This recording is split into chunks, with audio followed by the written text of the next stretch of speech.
días, Alegría. Buenos días, Flor, ¿cómo está? Guido, ¿cómo está, Guido? Buenos días. Buenos días, Atenógenes y Flor, ¿cómo están ustedes? Bien, ¿cómo le va? Hoy es lunes 12 de octubre del año 2020, año de la pandemia, día en que en otras épocas se celebraba el Día de la Hispanidad en los colegios de la República, pero que por efecto de la pandemia, pues un día en que las escuelas no están todavía en funcionamiento físico, sino solamente a través de plataformas virtuales.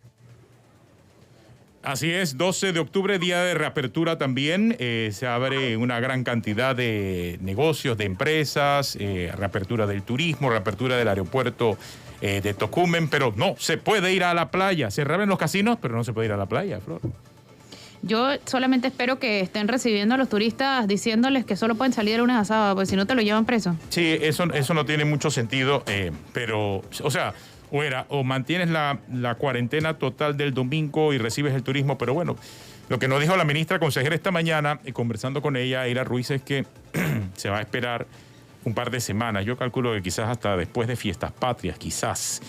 A ver qué va a pasar con la cuarentena total de domingo, qué va a pasar también con el toque de queda que se mantiene. Hay que esperar también los números, los resultados, cómo evoluciona este virus. Es un ambiente todavía con tanta incertidumbre, Flor y Guido, ¿no? La ministra Ruiz dijo que Panamá era ejemplo para el resto de los países, ¿pero en qué? En los números que estamos recibiendo.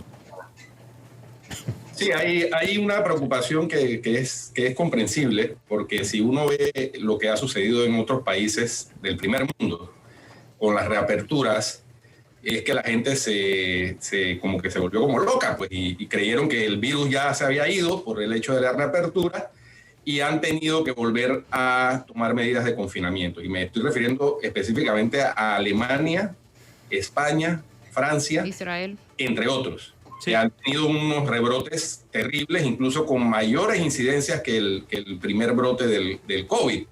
Entonces, yo me imagino que eso es parte de la preocupación que tienen las autoridades, sobre todo porque nuestra población, y tenemos que ser muy sinceros en eso y autocríticos, no se caracteriza por ser una población disciplinada. Si bien se han hecho esfuerzos y se han hecho campañas y el aporte del movimiento Todo Panamá ha sido muy importante y eso aparentemente ha calado y ha ayudado a prevenir contagios en los últimos 2 meses, no menos cierto es que no nos caracterizamos por ser una población con disciplina social.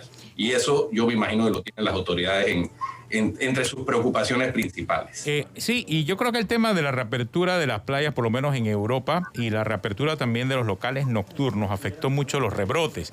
Bien, estamos supuestos entonces que si nosotros no reabrimos playas, ni reabrimos tampoco locales nocturnos, ni bares, ni restaurantes, no deberíamos tener rebrotes a ese nivel o intensidad. Por lo menos eso es en teoría, ¿no? Esperamos que eso sea. Pero la doctora Ruiz dijo que lo de las playas obedece a que en otros países han abierto y ha habido aglomeraciones, pero Sí. es que Panamá no tiene ese... Aglomeración en playas. Claro, Panamá no tiene ese problema en realidad. Salvo el área de la calzada de Amador, que sí registró aglomeración el otro día, pero era comprensible y creo que después ya la controlaron. Nosotros no tenemos playas aglomeradas, como quizás puede existir en otros países, en Europa, demás. No existe ese concepto, por lo menos no lo hemos visto de esa forma. Ya te digo, vamos entonces a esperar y a ver cuál será el resultado de esto. Si en 4 o 5 semanas tenemos rebrotes, sabemos entonces que no era eso. Yo creo que ese es el ensayo y error. Realmente, bueno, está viviéndolo Panamá y está viviéndolo muchos otros países en todas partes del mundo, una gran incertidumbre con relación a este tema, Flor, Guido.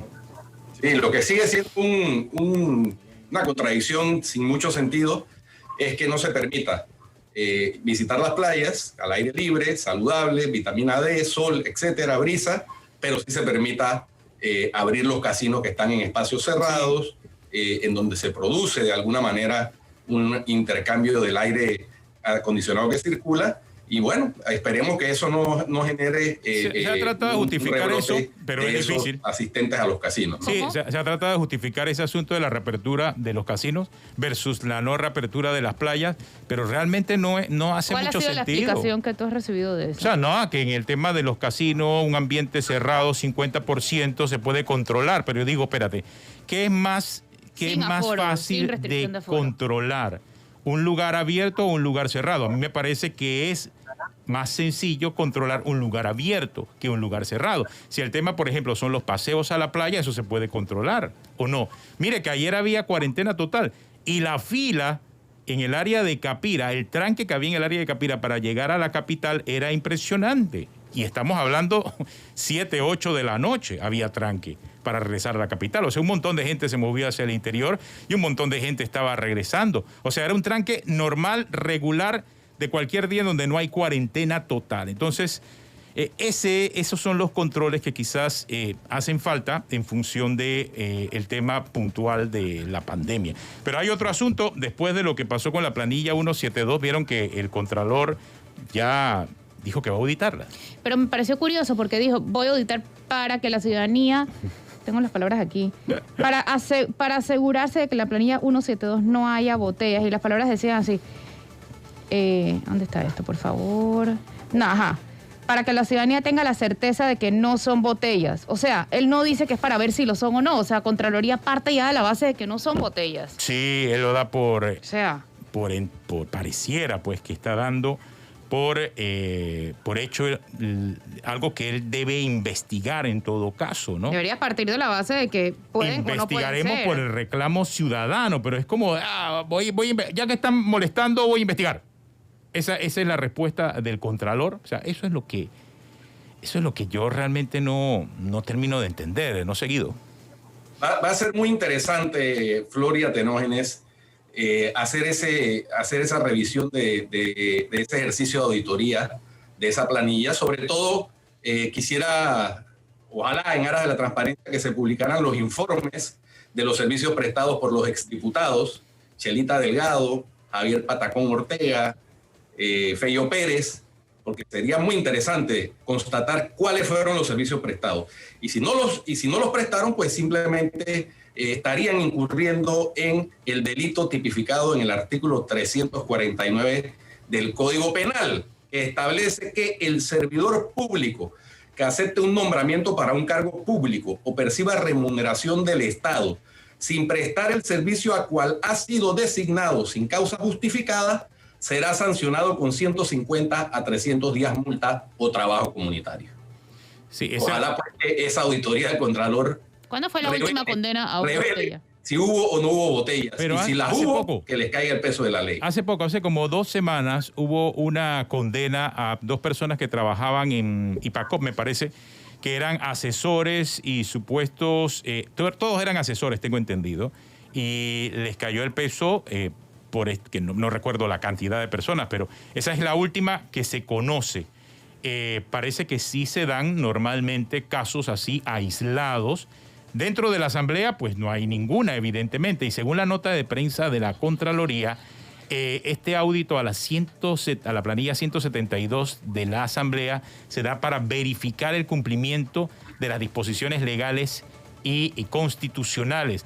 Dice el Contralor Solís en este comunicado que bajo esta Contraloría no existe ni existirá una planilla cashback, como cabía la percepción del pasado, ya que ahora hemos implementado controles para evitar esta mala práctica.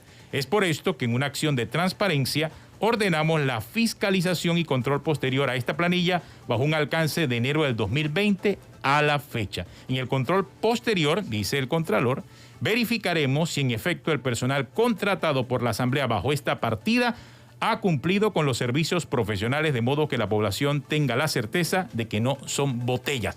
Si esto es así, Guido y Flor, entonces me imagino que se entregarán todos los resultados del trabajo que han realizado las personas que están en esa planilla, que son, en esa 172 son 1.700, me parece que es el número, ¿no? 1.750. 1.750 entregables debe recibir la Contraloría para saber qué han hecho.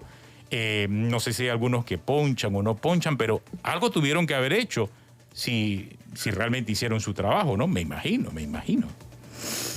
Creo que será un ejercicio muy interesante desde el punto de vista de control ciudadano, tener acceso a esos informes de auditoría una vez terminados y verificar efectivamente los 1.750 entregables, es decir, los informes del servicio prestado para recibir en contraprestación la suma de dinero que han recibido algunos, que pasa de $24,666 en algunos casos.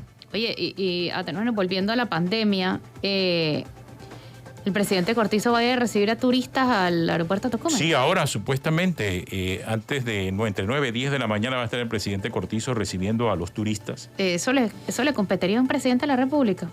Bueno, es un acto protocolar, ¿no? Me imagino. Protocolar cuando vas a recibir a un presidente, no cuando vas a recibir turistas. Me imagino que para incentivar o mandar un mensaje positivo a la ciudadanía de cara a este día de reapertura. Mira, pues es algo que puede ser cuestionado, pero de cara al interés que tiene el gobierno de poder motivar a la ciudadanía frente a estos procesos de reapertura, creo que son momentos raros, son momentos extraños. Yo no lo veo mal, no seguido. ¿Tú qué piensas? Sí, es una cuestión más simbólica que otra cosa. Pareciera ser exótico, reitero, pero no es el primer caso. El otro día había al presidente Iván Duque en el aeropuerto de Medellín, en Colombia, también asistiendo a la reinauguración de los vuelos domésticos. De manera pues que es una costumbre que tienen ahora los mandatarios de con su presencia aportar alguna actividad que se supone beneficia a la golpeada economía de nuestros países en esta situación de pandemia. Estamos viviendo tiempos tan complicados, tan complejos, tan extraños realmente, que pues de verdad nada nos sorprende, por lo menos nada nos sorprende. Pero sí, bueno, esto no nos sorprende, pero es algo que realmente ya se está haciendo como común, ¿no? En nuestro sistema de justicia. No sé si vieron la decisión de la Corte Suprema de Justicia que aparece sobre el caso de Petaquilla Gold. 12 años después de presentar ante la Sala Tercera de lo Contencioso Administrativo una demanda de nulidad para la resolución que buscaba o autorizaba las funciones de Petaquilla Gold, y fue pues específicamente una decisión ahora de la Corte 12 años después. 10.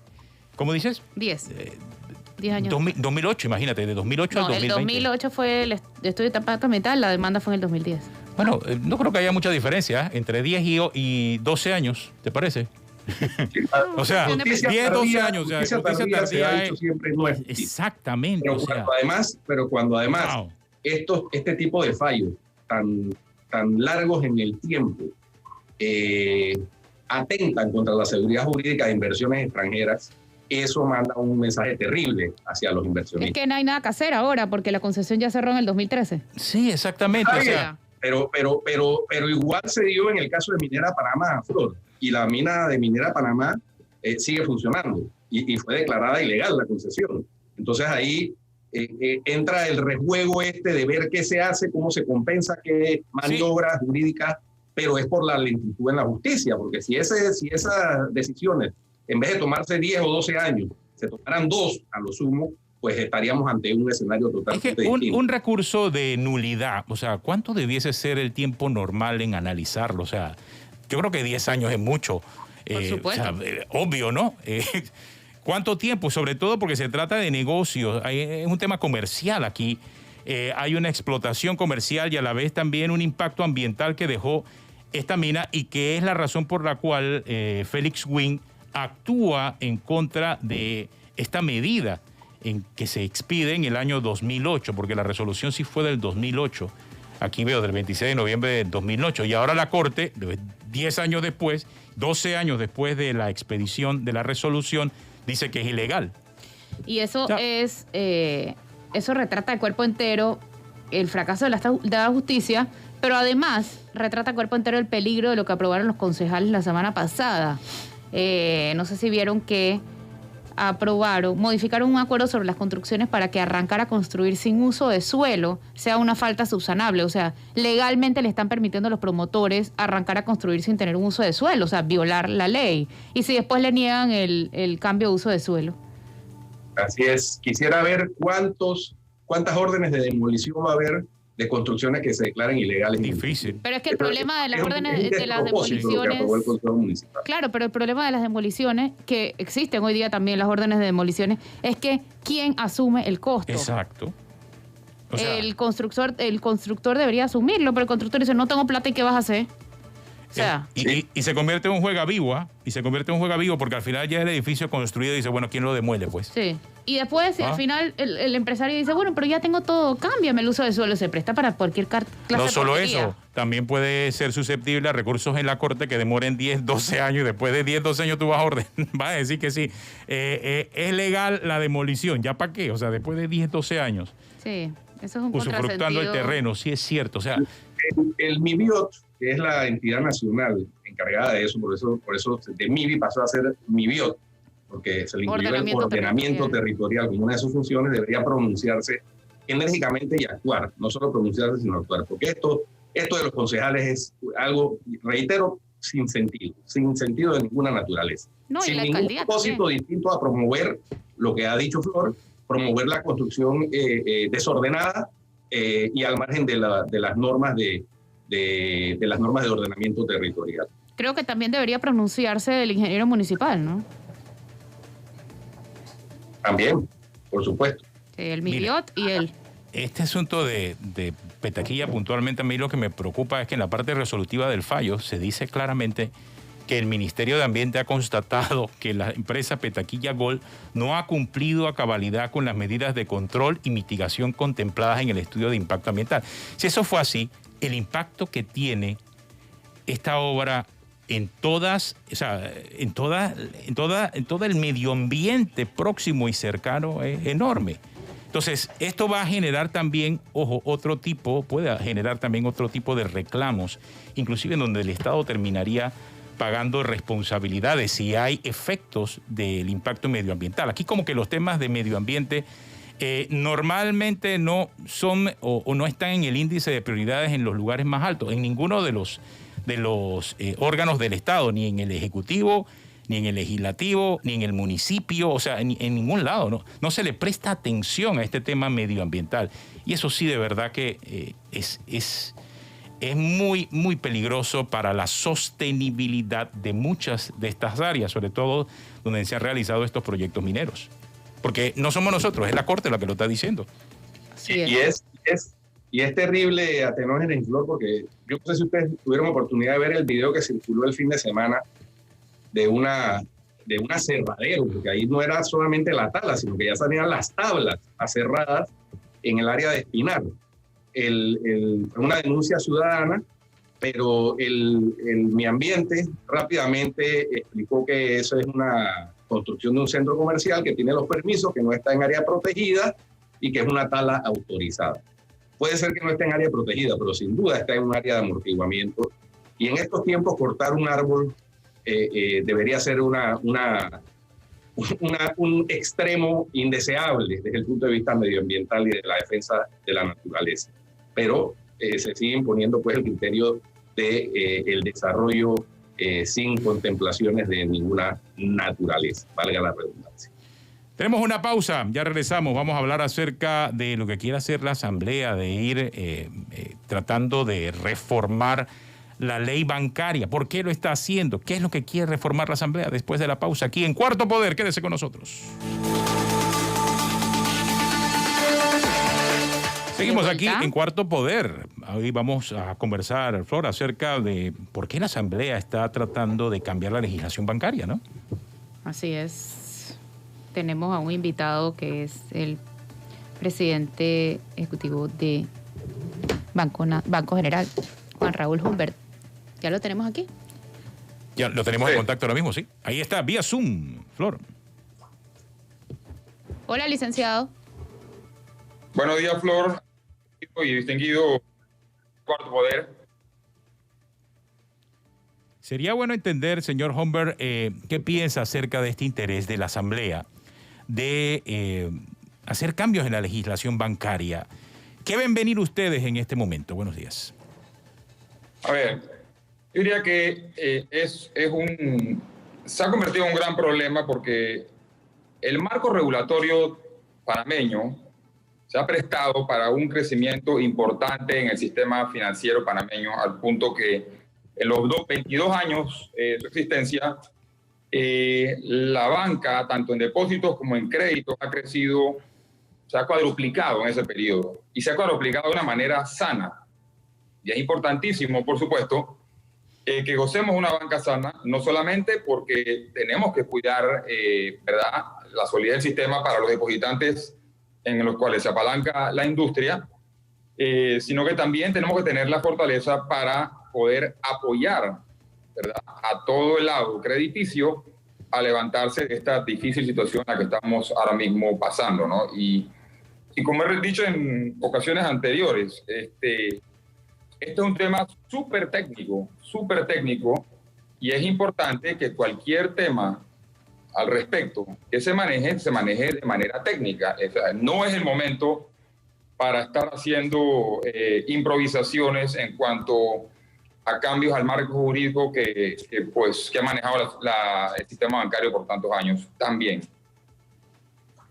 Juan Raúl, una de las cuestiones que me ha llamado la atención poderosamente son unos videos que ha preparado la diputada proponente de este anteproyecto, en donde da a conocer una supuesta información de tasas de interés, tanto para tarjetas de crédito como para otro tipo de créditos en Panamá, y las compara con unas supuestas tasas en otros países. Ya de por sí eso es una comparación curiosa porque cada plaza bancaria tiene sus propias características de su mercado financiero, etcétera. Pero revisando las tasas que publica la Superintendencia de Bancos, por cierto, en su portal web, ahí yo encuentro que la información que ella ha difundido no se compadece con la realidad. Yo, por ejemplo, en tarjetas de crédito hay una amplia gama de modalidades de clases de tarjetas de crédito que van desde el 12% anual hasta el 28%. Y uno como consumidor escoge cuál es la que le conviene y cuál es la que se ajusta a las características y a los requerimientos de crédito de uno para ese tipo de crédito de consumo.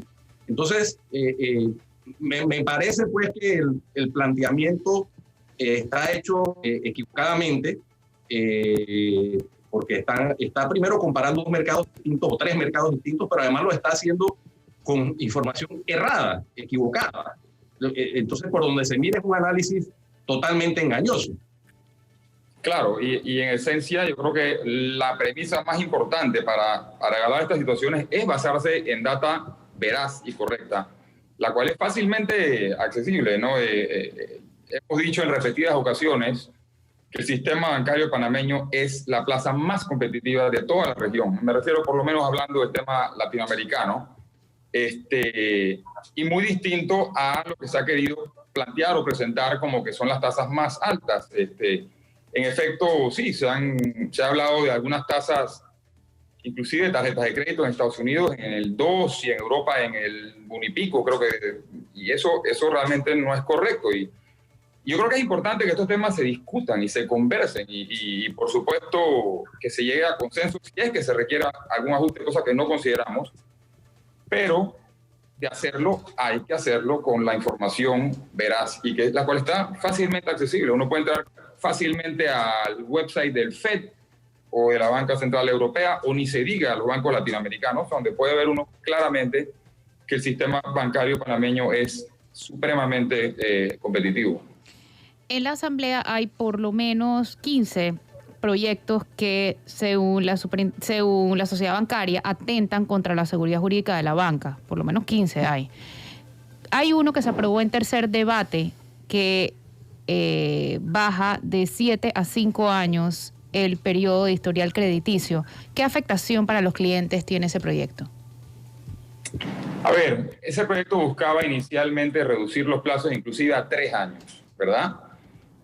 Lo único que eso va haciendo, en la medida que uno va restringiendo la información que tienen los bancos para evaluar a sus clientes, es hacer nuevamente el crédito más escaso y más caro, porque al no tener información de los clientes, ¿verdad? Los bancos van a tener que poner una tasa más riesgosa, que es más alta. Entonces, ese proyecto de reducir los plazos, sí, pues en cierto modo intenta, pero no es el resultado final de ayudar a aquellas personas que tienen malos calificaciones de riesgo, pero eso va y atenta contra los que tienen un buen desempeño y un buen historial de pago, ¿no? Entonces, creo que al final se ha conversado y se ha adelantado en lograr un plazo de 5 años, el cual, nuevamente, el de 7 no tenía ningún problema, pero el 5 es aceptable.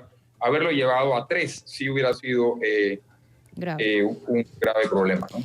El 1 de enero, ¿qué van a hacer los bancos cuando miles de personas, de clientes que hoy están en moratoria no puedan pagar? Porque ¿a qué tipo de acuerdos podrían llegar? Porque digo, el negocio de los bancos tampoco es quedarse con todas las hipotecas y los carros. En efecto, no lo es. Sin embargo, estamos todos bien conscientes de que vamos a tener que ser extremadamente flexibles una vez termine la moratoria en diciembre. En efecto, uno se da cuenta en las llamadas que estamos haciendo a clientes, porque estamos abordando a los clientes tienen toda la intención de atender sus obligaciones. Evidentemente están pasando por tiempos muy, muy complejos y nosotros como instituciones serias y tenemos que estar claros de que tenemos que trabajar de la mano con los clientes.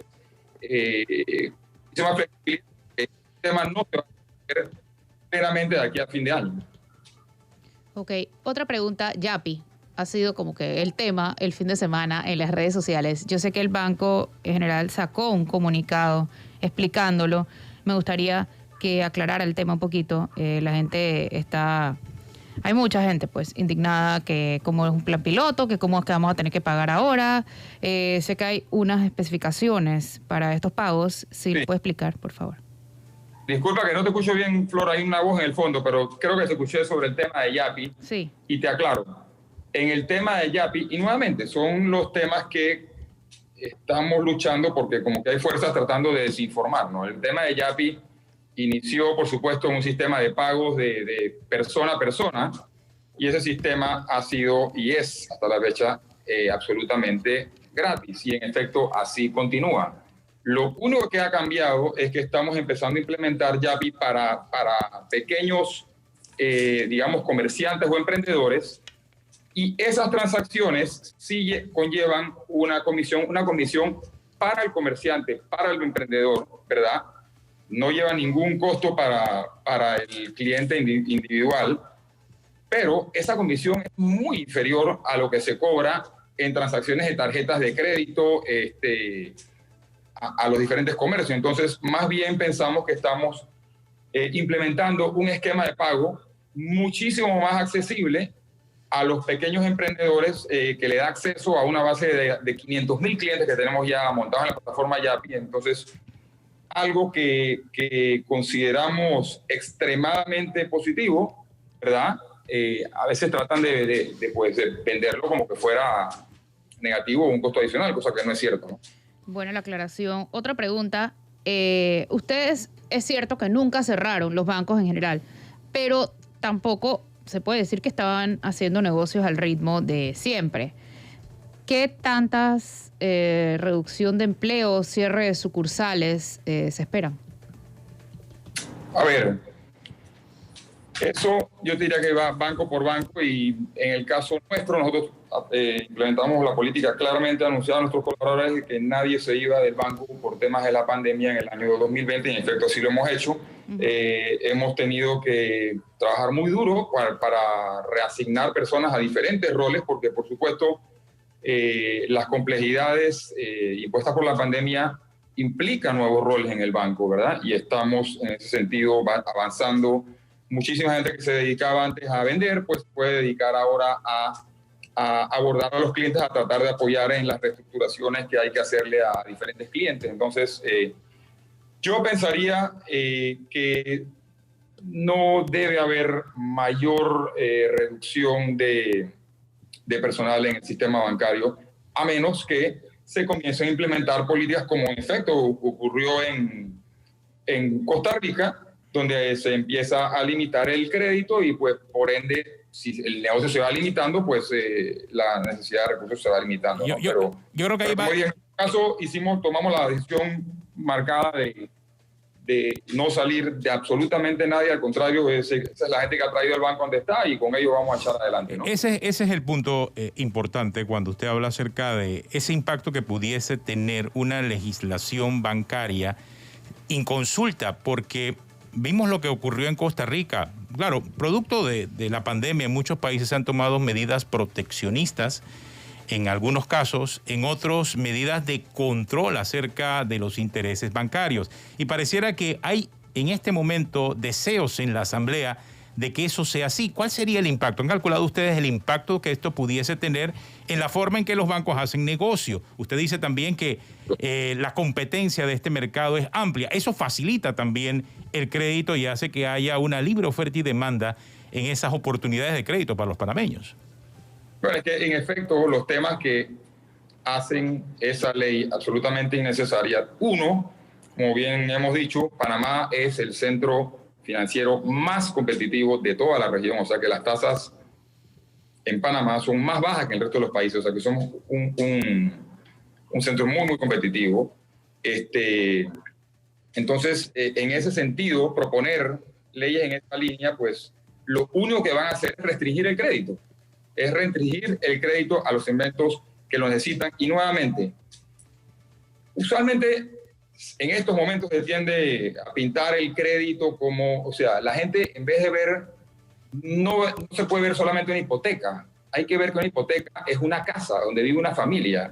¿Me explico? Y un préstamo de auto no es un castigo, es un medio de transporte.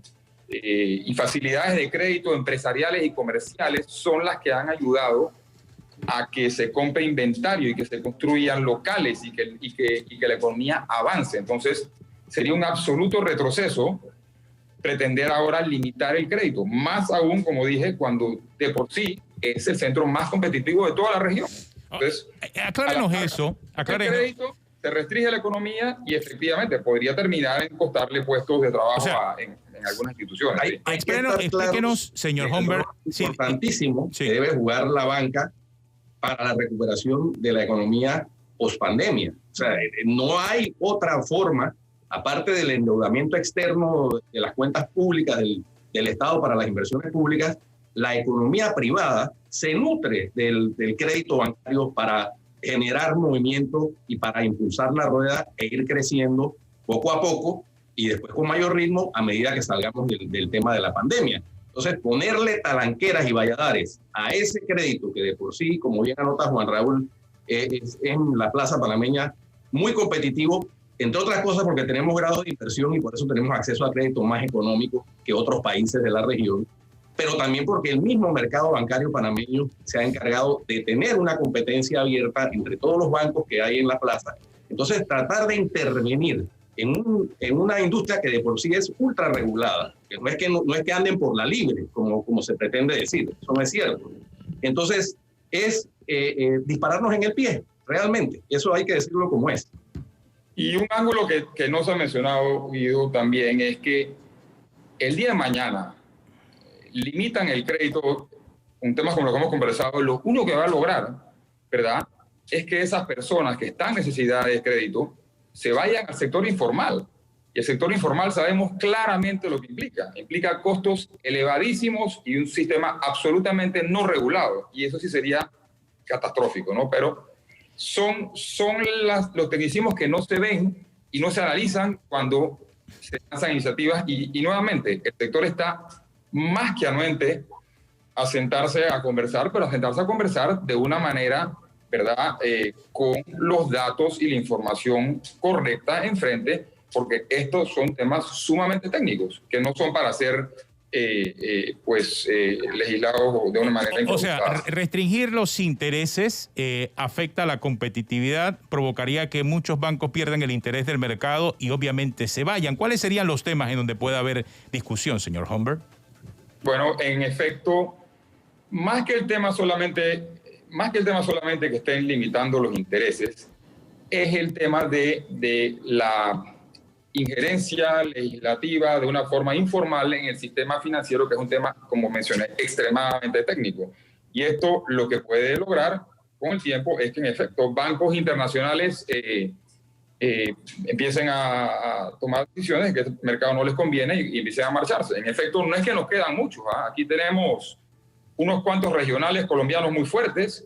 Tenemos Banco Nova Scotia, pero no hay tantos bancos ya internacionales, y créanme, son importantísimos en la ecuación de crédito. Importantísimo tener una presencia de banca internacional fuerte. Tengo otra pregunta, el licenciado Humbert. Con todo esto de las listas, ¿qué tanta fuga de capitales ha habido de los bancos panameños? A ver, no ha habido todavía mayores fugas, pero sí hay muchísima preocupación, particularmente desde el punto de vista de corresponsales bancarios, agencias calificadoras. Es un tema que realmente tenemos que atender de una vez por todas, y no se trata de sacar más y más leyes al respecto. Lo que se está exigiendo, y es lógico que se exija, es que las reglamentaciones que se están planteando den resultados, o sea, ponerlas realmente en práctica, porque en papel solamente estamos muy bien, pero la práctica es lo que se está demandando, que las cosas empiecen a dar efectivamente resultados, y eso no ha pasado. ¿Qué piensan ustedes acerca de los tiempos? ¿Han podido conversar con algunos diputados? ¿Han podido conversar con la Asamblea acerca del interés que puedan tener en legislar? Sobre todo porque se está acabando también ya este periodo. Estamos ya a 12, o sea, le quedan poco más de 2 semanas nada más a la Asamblea para cumplir este periodo. ¿Qué han hablado? ¿Qué han dicho? ¿Han informado acerca de algo? Ha habido un par de mesas de trabajo. La asociación bancaria se ha estado reuniendo y tuvo inclusive una reunión bastante amplia hace un par de semanas, la cual se dio la oportunidad de explicar un poco el tema, ¿no? Y explicar realmente cómo funciona el sistema financiero y conversar un poco sobre los impactos que temas de esta naturaleza tendrían. Sin embargo,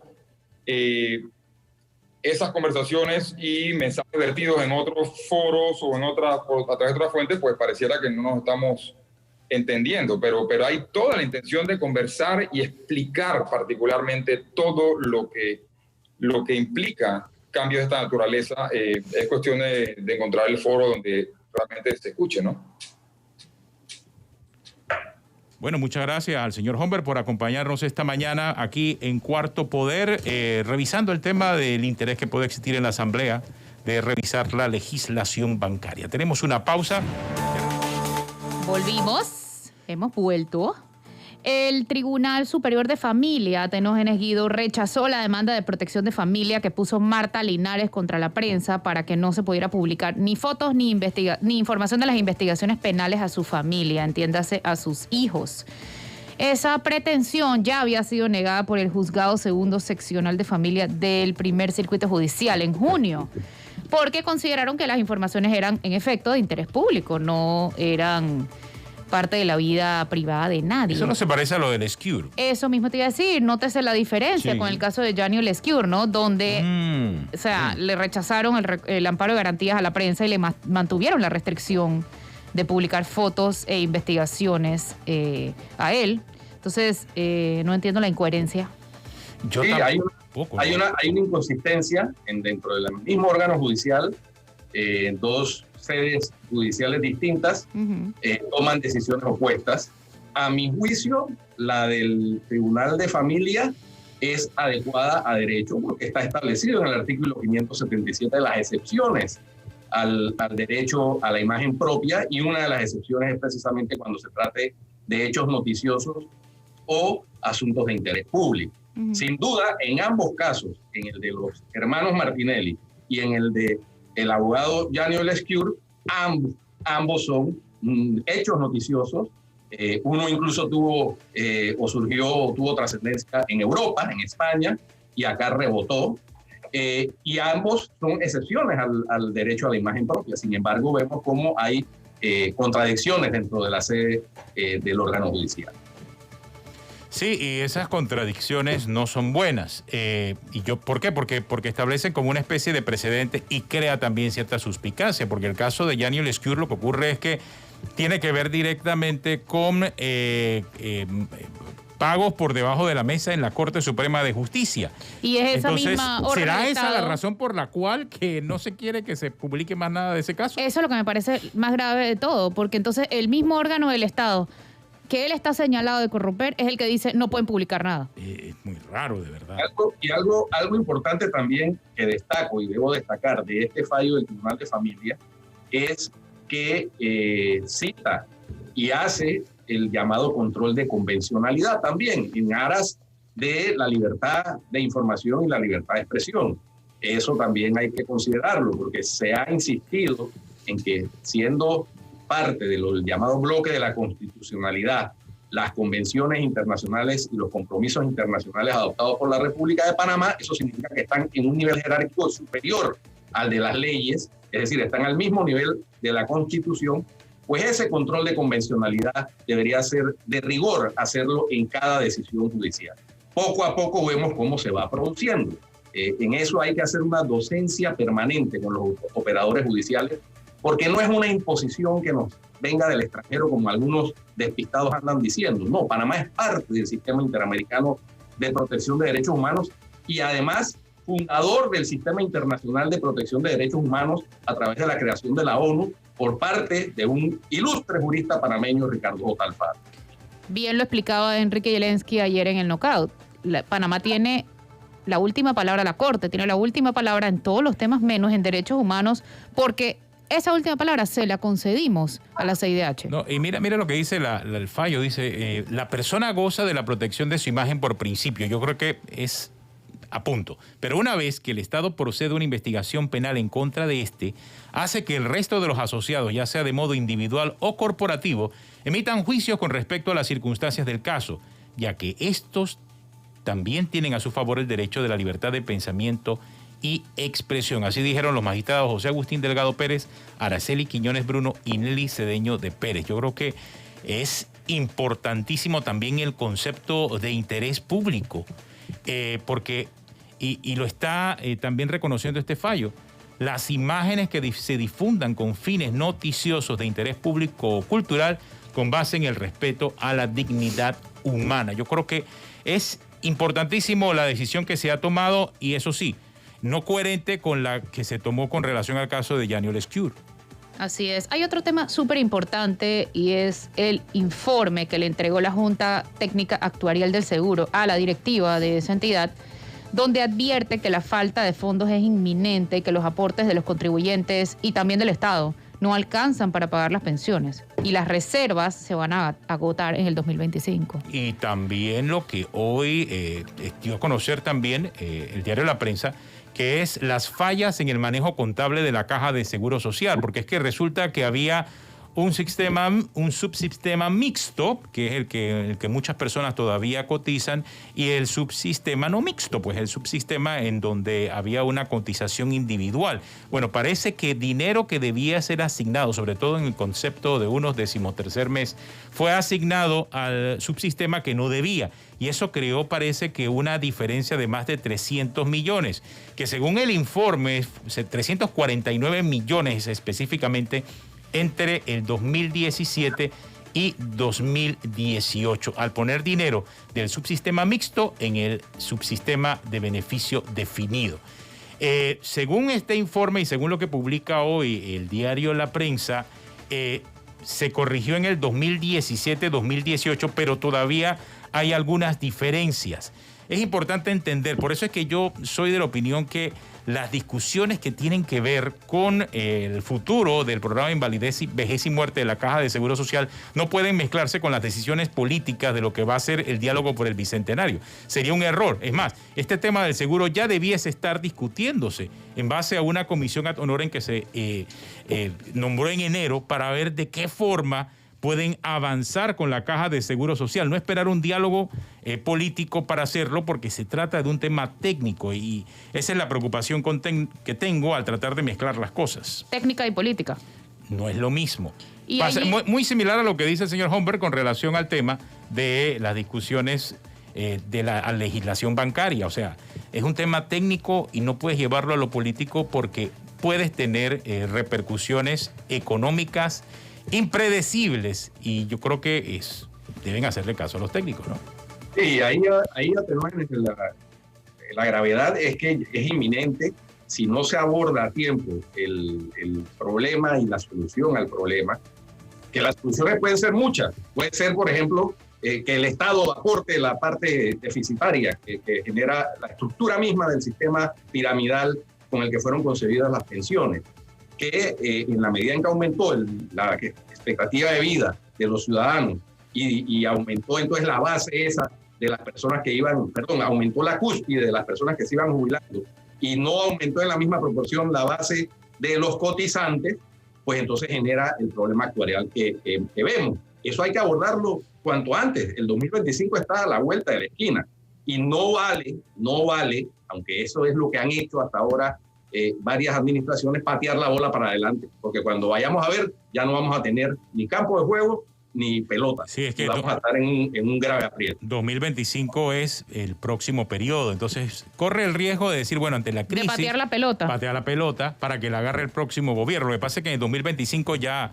el problema no es para poder verlo con calma, sino sería una crisis urgente, la cual recibiría el nuevo gobierno. No me parece que ese es el objetivo. Por lo menos el interés ahora es meterlo en el diálogo de noviembre. Hay que ver qué queda del diálogo de noviembre y ojalá no se mezclen las cosas, porque va a ser un diálogo muy político, definitivamente, porque esas decisiones son políticas. Y el tema del seguro de este programa es un tema más que nada técnico. Por último, antes de irnos, que se nos ha acabado el tiempo, ayer se cumplieron 52 años del golpe de Estado que dio inicio a 21 años de dictadura, represión, corrupción, muertos no esclarecidos, persecución. Y a mí personalmente me indigna que el PRD siga llamándole punto de inflexión, proceso y gesta. Yo no entiendo por qué la celebración, de verdad. No la entendí. Bueno, no entiendo, lo que querían hacer es pedir perdón. Terminamos. Chao. Ya aquí en Cuarto Poder, 9 en punto de la mañana. Guido, Flor, hasta mañana. Cuídense. Hasta mañana. Nos vemos.